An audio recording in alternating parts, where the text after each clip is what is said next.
سجدہ تلاوت کا بیان۔ عن ابن عمر رضی اللہ عنہ قال كان النبي صلى الله عليه وسلم يقرأ علينا السورة فيها السجدة فيسجد ونسجد حتى ما يجد أحدنا موضع جبهته۔ صحیح بخاری حدیث نمبر 1079 اور صحیح مسلم حدیث نمبر 575۔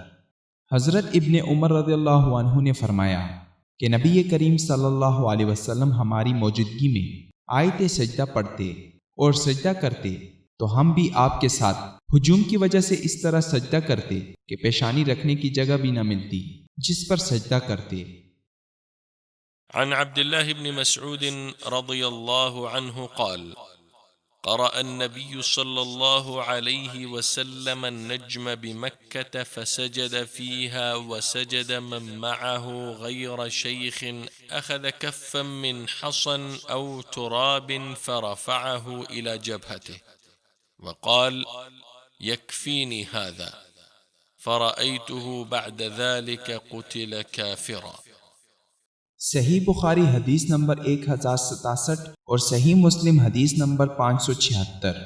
حضرت عبداللہ بن مسعود رضی اللہ عنہ روایت کرتے ہیں کہ ایک دفعہ مکہ میں نبی کریم صلی اللہ علیہ وسلم نے سورہ نجم کی تلاوت کی اور سجدہ کیا۔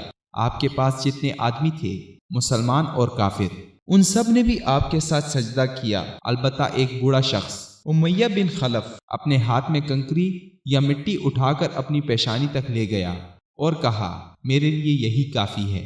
میں نے دیکھا کہ بعد میں وہ بوڑھا کافر ہی رہ کر مارا گیا۔